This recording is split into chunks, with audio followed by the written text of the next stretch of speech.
Salam alaikum, salut à tous.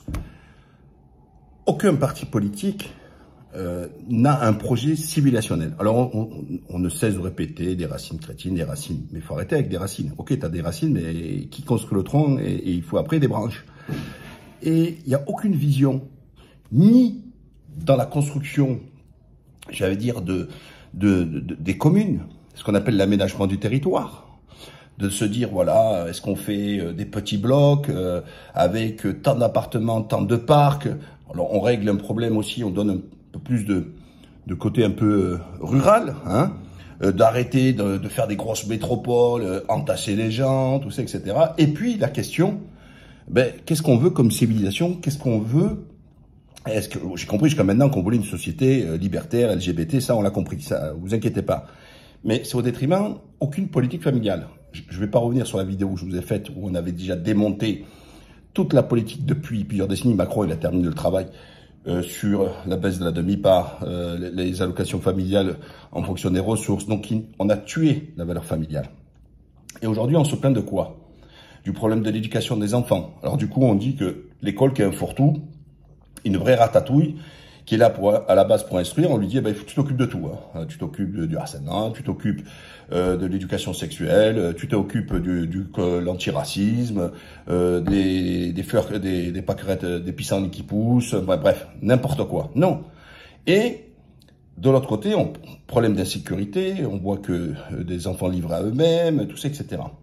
Le seul qui avait une vision à l'époque, désolé de le dire, moi je rends à César ce qui appartient à César, c'était le père Le Pen à l'époque, où lui, il est dans sa doctrine, avait en partie sa catholicité, donc c'était fondamentalement un mec qui défendait les valeurs chrétiennes, c'était son corpus idéologique, je ne parle pas de l'immigration, tout ça, ça aussi, mais je disais, dans son corpus politique idéologique, il avait une partie qui était basée sur la famille, et il disait, écoutez bien, hein, à l'époque, on aurait moins besoin de policiers si on permettait aux mamans de rester à la maison et de s'occuper de l'éducation des enfants et ça coûterait moins cher. Eh bien, c'est ça que je vais vous parler. Je trouve qu'aucun parti politique, de peur de se faire traiter de sexiste comme je vais me faire traiter de sexiste, de dire, écoutez bien, moi je dis pas, je dis la femme à la maison, mais donner la liberté à la femme de pouvoir rester à la maison. Le féminisme jusqu'à maintenant a été l'inverse.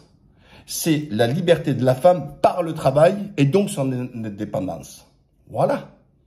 Et aujourd'hui, on se retrouve avec quoi? Avec des femmes qui subissent le travail parce que elles sont obligées, parce que sans son salaire, le couple ne peut pas vivre ou maintenir son pouvoir d'achat. Donc ça, c'est devenu une obligation.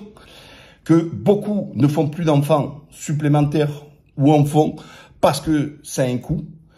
Expliquez-moi, une femme qui gagne 1250 € par mois, qu'il faut qu'en province, parce que le problème c'est qu'en plus nos politiques raisonnent en parisien, hein. Il n'y a eu pas ce qu'à Paris, hein. La province il n'y a pas, mais en province il n'y a pas le métro, RER, tout ça, ça n'existe pas, tous ces trucs-là, ça n'existe pas. Donc ils sont obligés de courir. Vous croyez qu'une femme le matin se levait tôt, quand il est tout petit, le jeter à la crèche ou sur la garderie, ou alors après l'amener à l'école, vite aller au travail, le soir il faut vite les récupérer, l'amener au sport, tout ça, etc. Et en fait, on se rend compte que à la fin du mois, entre le coût de l'essence, le coût des gares, des compagnies, ben, il reste pas grand-chose. Il reste pas grand-chose. Et en plus, ils passent à côté de l'éducation de leurs enfants. Combien de femmes j'ai entendu dire, oh ben ouais, ben, pour mon deuxième ou pour mon troisième, j'aurais bien profité un petit peu et d'aller au moins à ses 3 ans ou à ses 6 ans. Il y en a plein. Donc moi, je dis, aujourd'hui, il faut inverser le schéma de pensée et permettre, je dis pas qu'il faut, aller dans l'axe de l'obligation. Je dis que la liberté doit aller dans les deux sens. La liberté de travailler ou la liberté de ne pas pouvoir travailler. Et je rappelle encore que tout notre système, il est basé sur un système mutualiste, notamment notre système de régime des retraites, et qu'on dit qu'il est faible parce qu'on aura plus de gens à la retraite que d'actifs. Mais parce que notre démographie est mauvaise. Alors on se targue toujours d'être meilleur d'Europe. Non, on est les moins mauvais d'Europe. C'est pas la même chose. Être meilleur, c'est être au-dessus de 2. Sauf qu'on est en dessous de 2. Hein, et donc il n'y a pas de renouvellement de génération. Ensuite, l'histoire de l'immigration, je ne vais pas revenir là-dessus, parce qu'on a besoin de main-d'œuvre. S'il y a moins de monde, moins de Français actifs, donc à un moment donné, il faut bien combiner. Donc, on règle beaucoup de choses en faisant ça. Et ensuite, Pourquoi c'est nécessaire? Parce que, et déjà, regardez, notre système de mariage, ce qu'on appelle sur la communauté, il prévoit tout ça déjà. C'est-à-dire, même moi, mon ex-femme qui gagnait très très bien sa vie, ça m'a coûté bonbon en pension compensatoire. Parce que justement, parce qu'il faut penser aussi en cas de séparation, le système judiciaire permet aux femmes de gagner une pension compensatoire, alors que moi je dis encore, elles travaillaient, et que moi je pense qu'on pourrait aussi alourdir, permettre aux femmes qu'on éduqué d'avoir une compensation pour le mari. Et oui, c'est-à-dire que le mari doit compenser ce que la femme a truc. Ensuite, dans les propositions que je fais, c'est quoi? Se dire qu'une femme, si elle s'arrête pour travailler, pour s'occuper de ses enfants, lui compter ses annuités de cotisation payées, on dit bien payées, d'accord, pour sa retraite, pour pas qu'elle perde. Parce que si on veut donner la liberté à la femme de le faire, et que si on pense que l'éducation va pouvoir enrayer beaucoup de choses, des enfants bien éduqués, bien dans leur tête, bien dans leur corps, limiter une partie qui aille sur la délinquance, etc., ça a un coût. Oui, ça a un coût. Et donc, moi, je préfère que cet argent n'aille pas à des éducateurs spécialisés, à des assistantes sociales. Vous imaginez, économique, on peut faire de beaucoup de choses avec ça, d'accord? Parce que on en dit. Alors, je dis pas qu'une maman à la maison va régler tous les problèmes d'éducation, mais une maman qui est présente, qui peut donner des horaires à ses enfants pour dire à telle heure, elle est là pour vérifier qu'il est bien rentré à l'heure. Elle lui donne pas les clés de la maison en lui disant oh, tu rentres à telle heure et elle n'est pas là pour le contrôler. Vous comprenez bien ça? Donc, de donner, ça va permettre aussi à des femmes de pouvoir faire peut-être un enfant de plus, 2 enfants de plus. Parce qu'elle va se dire, j'ai pas accouché 3 mois après, elle reprend le boulot, elle a l'impression d'avoir abandonné son enfant. C'est une déchirure pour une femme. Et ça, on n'en parle jamais. On parle toujours de sa liberté, de son épanouissement. Mais comprenez bien qu'il y a des femmes qui s'épanouissent avec leurs enfants. Qu'il y a des femmes qui, pour rien au monde, n'échangeraient ces premières années, cette fusion qu'elle a avec ses enfants, etc. J'ai l'impression d'être un extraterrestre quand je dis ça. J'ai l'impression de dire, le mec, c'est un archaïque. Alors, si vous voulez, je suis archaïque. Moi, j'ai eu les deux. J'ai eu une femme qui travaillait, d'accord, et j'ai une femme qui travaillait pas. Parce que la deuxième, je lui dis, mais même pas en rêve, tu dois travailler. Après, moi, c'est ma philosophie. C'est aussi ma partie dans mon identité en tant que musulman. L'homme, il a une obligation dans l'islam de travailler et de souvenir. Alors, la femme n'est pas interdite de travailler dans l'islam. Attention, je dis pas ça. Hein. Je dis simplement que l'homme doit assurer le foyer. D'accord? Voilà. Donc, moi, je joue mon rôle. C'est moi qui ramène les pesetas et c'est ma femme qui est au foyer. Qu'est-ce que j'ai? Tous les matins, j'ai ma femme qui a la banane. Elle s'occupe de ses enfants. Oh, il y a du boulot. Vous croyez pas que c'est du boulot? Les activités sportives, l'autre les soutiens en mathématiques, les ci, les cela. Croyez-moi, elle s'emmerde pas. Puis voilà, après elle aime bien faire de la poterie, elle peut pas faire de la poterie, elle est libre, il faut faire les cours, il faut faire ci, il faut faire cela, etc. Les journées sont bien pleines, elle s'en plaint pas, elle est bien contente. Voilà. Mais encore une fois, il faut que l'homme puisse l'assurer. Donc, les pistes que je propose, c'est créer, en Turquie, ça existe. Hein. Alors, moins, c'est-à-dire que quand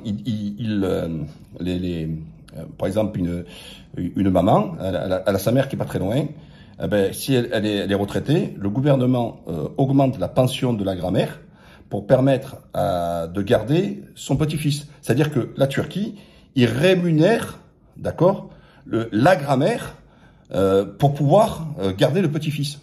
Vous imaginez? Donc ça veut dire que ça participe à une politique familiale. Parce qu'il y a un axe de soutenir une politique familiale, il y a une volonté démographique. Là, ils l'ont enlevé, c'est dommage. J'espère qu'il reviendra. L'employeur, quand vous avez des enfants, il doit majorer votre salaire en fonction du nombre d'enfants que vous avez. Donc, vous voyez, il y a tous des dispositifs, il y a des systèmes qui sont faits pour aider la famille. D'accord? Donc moi, je le répète, favorable de permettre la liberté aux femmes de rester à la maison et réfléchir sur les conditions pour lui donner un revenu. Je l'appellerai le revenu d'éducation. D'accord? C'est un revenu d'éducation. Mais moi, à choisir, je préfère donner à une femme un revenu, un SMIC ou 80% du SMIC, on peut faire 80% du SMIC pour qu'elle s'occupe de l'éducation de ses enfants, lui donner plein pot chaque fois pour sa pension de retraite, que payer des gens qui sont dans des métropoles où il y a plein d'emplois qui sont pas occupés et les pays au reste qui sont en bonne santé. Moi, les gens qui sont pas en bonne santé, ou dans un trou noir en France, où il n'y a pas de boulot, l'industrie, il n'y en a plus, tout ça, etc., je peux le comprendre. Mais les autres qui sont en bonne santé, qui a de l'emploi, tout ça, je comprends pas que si vous faites au reste. Donc cela, j'en veux pas de cela. Donc s'il y a une priorité, s'il fallait viser une population, et si on peut parler de civilisation, désolé, il faut y aller là-dessus. Alors tout à l'heure, je parlais du père Le Pen, mais il y a un député du RN qui a parlé de ce truc d'éducation. Et tous les médias lui tapent dessus. Sexiste et tout ça. Vous vous rendez compte? Les soi-disant les voltairiens, les Charlie, les ce que vous voulez, mais c'est vraiment des hypocrites. En fait, il faut pas dire.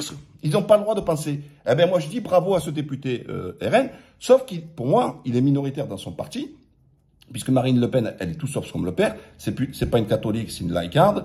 Elle était plutôt pro-LGBT que le père, et elle n'a pas de projet civilisationnel là-dessus, hein, voilà, parce que elle a été biberonnée, elle aussi, à cette forme de féminisme. L'ennemi numéro 1 aujourd'hui pour l'émancipation de la femme, c'est une partie des féministes, hein, parce que c'est une vision sectaire et c'est une vision monolithique des choses. Parce que le féminisme doit être multivisage. Je vous rappelle encore celle qui pense que l'émancipation de la femme passe par la jupe et le décolleté parce qu'il y a une histoire de France là-dessus et qu'elle pense qu'une femme qui porte un hijab ou une robe longue, elle menace le féminisme. Non, si tu es un vrai féministe, tu dois te battre pour la liberté de porter la robe et ton hijab, la liberté de porter un décolleté, un string, un mini-jupe, ce que tu veux voir. C'est ça. Ensuite, la liberté aux femmes de pouvoir aller travailler et la liberté aux femmes de pouvoir rester à la maison et éduquer leurs enfants. C'est ça. Ça n'exclut pas. Mais quand on a une seule forme qui exclut une partie des femmes sous prétexte et on veut avec une partie dominante, je dis non. Voilà. Donc il faut arrêter. Au lieu de faire la guerre aux hommes, faites-vous la guerre pour avoir ces libertés. Et ensuite, bien sûr, l'histoire des droits, des salaires et compagnie, qu'aujourd'hui on voit qu'il n'a pas enrayé. Il y a toujours une disparité entre à poste égal entre une femme et un homme. Ça, on n'en parle jamais. Hein. C'est pas les musulmans parce qu'ils disent que les musulmans respectent pas l'égalité homme-femme. Non, c'est bien les entreprises françaises, c'est bien les administrations françaises, au poste et tout ça, etc. Je vous rappelle que pour les élus, on a dû faire une loi de parité et pourtant, elle est toujours pas respectée. Et on n'a pas autant de femmes au Parlement ou au Sénat que d'hommes. Donc voilà. Et on est pourtant passé par la loi, hein, pour vous dire, hein, les donneurs de leçons.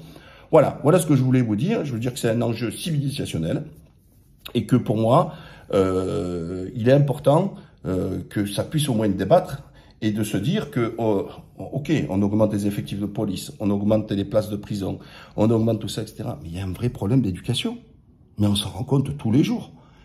Et je pense, sincèrement, que venir permettre à des femmes de pouvoir éduquer, s'occuper de leurs enfants, ça coûterait beaucoup moins cher que régler le problème de l'insécurité. Et on formerait des meilleurs citoyens avec une meilleure éducation. Voilà. Alors n'oubliez pas, partagez, likez. Désolé si ce que je dis va choquer des gens, mais je pense que beaucoup de Français vont se retrouver dans ce que je dis, même si je pense que les médias détestent ce que je viens de dire.